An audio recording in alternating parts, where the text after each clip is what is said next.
Sud Radio, ça va mieux en le disant. Jean Dorido. Bonjour Jean Dorido. Bonjour Jean-Marie, bonjour à tous. Docteur en psychologie, fondateur de l'application Zenfi et auteur de ce livre Le bonheur est une science exacte, publié chez Larousse. Mercredi prochain, Jean, sera la journée internationale du droit des femmes. Pour la psychologie et pour le psychologue que vous êtes, on va justement voir avec vous comment fonctionne le sexisme, quels sont les mécanismes.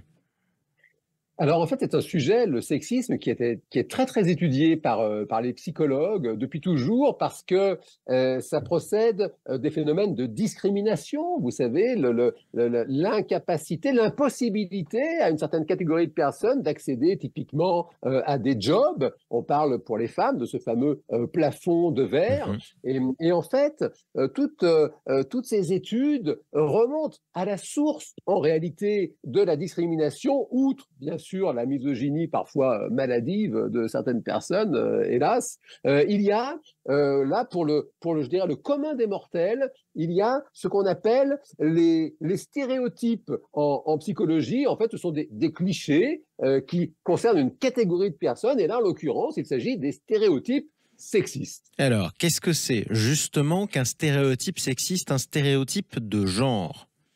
Alors en fait, il y a 3 étapes. Au départ, il y a ce qu'on appelle en psychologie une généralisation. La personne va vous parler des Français, des Allemands, des Italiens. Là, en l'occurrence, la personne vous parle des femmes, comme si elles étaient toutes les mêmes. Et puis, la deuxième étape, eh bien, vous allez avoir des croyances qui s'adressent, qui concernent, qui se projettent sur cette fameuse catégorie généralisée.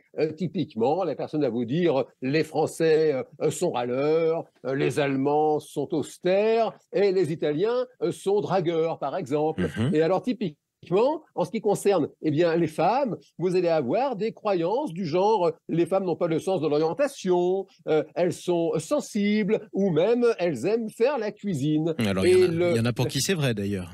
Mais pas pour qui c'est vrai, c'est tout le problème, c'est tout le piège des stéréotypes, justement, parce que la troisième étape, eh bien, c'est que ces croyances, elles vont être acceptées, elles vont être intériorisées. Ça veut dire que finalement, plus personne ne va les challenger, ne va les discuter, et ça va même, si vous voulez, être intériorisé par les personnes qui sont la cible de ces stéréotypes. Et vous avez typiquement des femmes qui sont très diplômées et qui vont finalement s'interdire une certaine ambition parce qu'elles ont intériorisé depuis toujours que, ma foi, tel ou tel job n'était pas fait pour elles. Et c'est là que le cercle vicieux s'enclenche. Alors Jean, comment naissent ces stéréotypes ?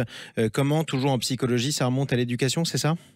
Ah ben, je peux rien vous cacher, c'est un grand classique en psychologie et pour le coup, en l'occurrence, c'est vrai, ça remonte évidemment à l'éducation. Vous avez encore aujourd'hui, dans la littérature jeunesse, dans une certaine littérature jeunesse, ces stéréotypes qui sont véhiculés, et puis même dans, on pourrait dire, la littérature pour adultes, quand vous regardez les westerns, les films d'action, les films d'aventure, il est fréquent que les personnages féminins soient relayés au second plan, et c'est là que finalement le problème perdure. Exactement. Alors on continue, Jean, comment faire pour tordre le cou à tous ces clichés ? Eh bien, disons que c'est à chacun, en réalité, de faire attention, de ne pas les colporter. Vous l'avez dit tout à l'heure, tout le monde ne se ressemble pas. La généralisation, c'est une erreur et chacun doit balayer devant sa porte, à commencer par les personnes, je dirais, qui ont un certain pouvoir pour changer les choses. Quand vous regardez typiquement aujourd'hui en France, nous avons des femmes qui sont ultra diplômées, qui sortent des plus grandes écoles. Il n'y a aucune femme PDG d'un groupe du CAC 40. Vous en avez 3 aux dernières nouvelles qui ont atteint le poste de direction générale, DG, mais ce fameux PDG, vous savez, ce sésame qui vous donne tout pouvoir en réalité, vous êtes à la fois président et directeur général. Il n'y a aucune femme qui soit aujourd'hui PDG d'un groupe du CAC 40 dans un pays comme la France. Ça n'est vraiment pas satisfaisant, ça ne peut pas durer comme ça. Et il est temps que ça change aussi, ça s'appelle le plafond de verre, vivement qu'on le brise. Merci beaucoup Jean Dorido, je rappelle votre livre « Le bonheur est une science exacte », que vous soyez un homme ou une femme. D'ailleurs, c'est publié chez Larousse, on vous dit à samedi prochain. Avec joie, Jean-Marie.